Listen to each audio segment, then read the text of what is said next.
auront la délivrance. Ils auront la vie éternelle. Ils auront tout ce dont ils ont besoin. Suivons Jésus.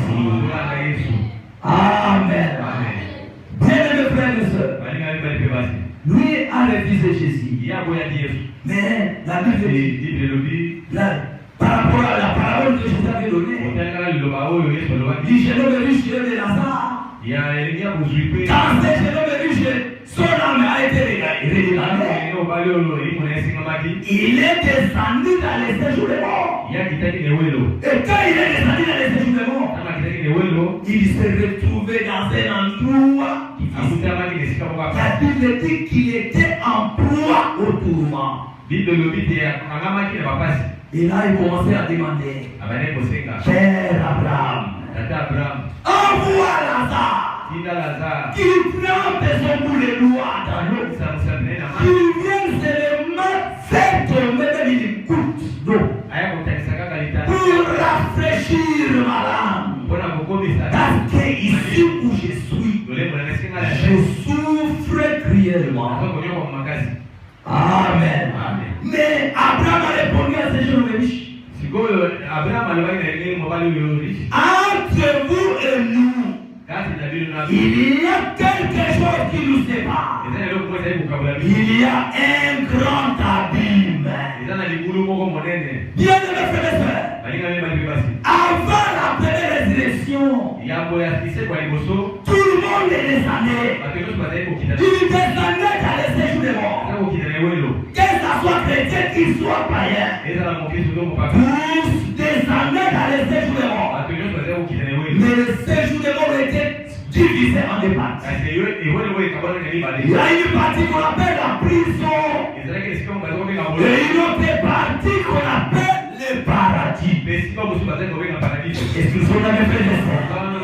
Quand le cœur était descendu, les gens riches s'est trouvé dans la prison du séjour des morts. Et quand Lazare était mort, il est aussi descendu, mais il est descendu dans le paradis. Il y a quelque chose qui les séparé entre le paradis et le séjour des morts. C'était ce grand abîme. Abraham dit, il est impossible que celui qui est ici de venir là où vous êtes. Pour bien de quelqu'un qui est là de passer ici. Parce qu'il y a un grand abîme qui nous sépare. Alléluia. En ce temps-là, le diable avait accès de descendre partout. Il pouvait aller même dans les séjours des morts. Quand dans la prison. Et il peut aller même jusqu'au paradis. Parce que les deux endroits étaient dans les séjours des morts. La raison pour laquelle au temps de Samuel, la magicienne Dame d'or avait invoqué l'esprit de Samuel. Est-ce que son avait fait ça? Et l'esprit de Samuel était monté. Quand l'esprit de Samuel est monté comme ça, la magicienne Dame d'or a vu. C'était un homme qui montait, vêtu d'une robe. Et il a crié, je vis un prophète. C'est comme ça, la mort ne change rien. Si vous mourrez pécheur, vous descendez pécheur là-bas. Est-ce que vous avez fait ça? Et c'est comme ça que Dieu s'était décidé. Quand il est reçu la croix, il est descendu dans les séjours des morts. Il est à la mort là, dans la prison, pour les condamner de ce qu'il n'avait pas cru. On lui a joué la parole. Et après avoir parlé aux gens qui étaient dans la prison, il est allé maintenant au paradis. Depuis ce jour-là, le paradis terrestre a été supprimé. Alléluia. Il a fait monter tous ceux qui étaient au paradis. Et il les a amenés dans l'endroit qu'on appelle aujourd'hui la 6e dimension.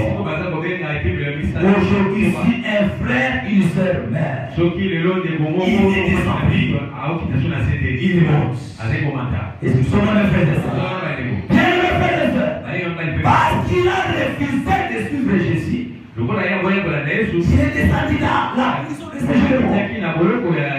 Il a demandé à Abraham, comme il est impossible que Lazare arrive ici, envoie Lazare vers mes frères. Car j'ai 5 frères là-bas. Il les atteste. Moi ici je souffre. Il change de conduite. C'est aujourd'hui qu'il faut changer de conduite. Amen. Amen. Amen. Abraham dit, là où ils sont, ils ont Moïse. Ils ont les prophètes qui les entendent. S'ils les refusent, ils viendront là où tu es.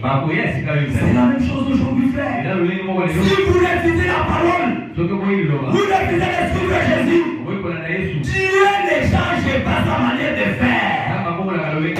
Ce qu'il a fait à ce temps-là, il le fait aussi aujourd'hui. Que Dieu nous délivre, frère. Amen. Lui avait refusé de suivre Jésus à cause de ses biens, à cause de sa richesse. Mais remarquez, il y avait Moïse. Il y avait Moïse. Moïse était aussi un garçon. La Bible dit, Moïse, quand il est devenu grand, la descente de Moïse, vous le savez, il est né en Égypte. C'était au temps où Pharaon éliminait les garçons. Il avait donné l'ordre aux pères d'accouchesse. Et si vous voyez une hébreuse qui va accoucher, et s'il accouche un garçon, dis où elle est. Alléluia. Mais ça fait que au temps de Moïse, on n'a pas pu tuer Moïse. Jochebed, sa mère, il a vu que ça, son bébé était très bon. Elle est allée le cacher sur le corps du féminin. Et Dieu a inspiré la fille de Pharaon qu'allait se laver là à la rivière. Je crois que vous savez, le nom de Moïse, c'est ce que signifie. Sauver des eaux. Donc, il a été tiré des eaux. Il devait être détruit par les hippopotames. Il devait être même avalé par les bois. Dieu l'a protégé. Amen. Amen. Et il a inspiré seulement la fille de Pharaon qui est partie se laver aussi. Et la fille de Pharaon a ramassé cet enfant. Cet enfant a grandi dans la maison de Pharaon. C'est Pharaon qui l'a élevé. Parce que sa fille l'avait adopté. Il a dit, celui-ci c'est mon fils. Mais la Bible dit, car Moïse était devenu grand. Amen. Amen. Moïse était devenu grand. La Bible le dit dans le chapitre 11. Au verset 24. C'est par la foi que Moïse. C'est par la foi que Moïse, devenu grand, il refusa d'être appelé fils de la fille de Pharaon. Pourquoi Moïse avait refusé d'être appelé fils de la fille de Pharaon? Parce que la fille de Pharaon, quand elle a cherché, il nourrisse pour allaiter Moïse.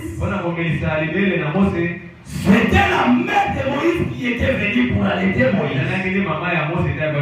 Mais pendant que Jochebed éduquait son enfant, Jochebed disait toujours à son enfant, tu vois, même si tu es dans la maison de Pharaon, tu n'es pas un Égyptien. Tu es hébreu. Est-ce qu'ils sont même faits de même si nous sommes ici, nous devons toujours savoir que nous ne sommes pas des couilles morts. Nous sommes des chrétiens. Et notre cité, notre village, notre pays, c'est là au ciel. Amen. Et Moïse le savait. Je connais déjà Moïse. Avant ta naissance. Là, il était descendu. Il nous a parlé, moi et ton père. Je crois que ça c'était un coup de foudre pour Moïse. Qui pouvait poser la question même à sa mère. Qui est mon père? Parce que Jésus est élevé dans la maison de Pharaon. Je te le dis. Ton père ce n'est pas Pharaon. Ton papa s'appelle Amram. Et l'ange était descendu. Il nous a dit, moi et ton père, que l'enfant qui naîtra, il sera le libérateur du peuple d'Israël. Sache que toi, Moïse, qui sera un grand homme en Égypte, tu feras les grandes choses en Égypte. C'est toi qui délivreras, qui feras sortir le peuple d'Israël. Et Moïse le savait. Amen. C'est comme ça quand il est devenu grand. Un jour, mon frère, ma soeur, regardant au travers de la fenêtre, il a regardé dans le temps où se trouvait son peuple Israël. C'est au travers de la même fenêtre que même les pharaons aussi regardaient. C'est quand Pharaon regarde, il voit un peuple là en train de malaxer la terre, en train de creuser la terre, en train de chercher les herbes pour cuire les rites. Et puis Pharaon, c'était un peuple qui était sous son pouvoir.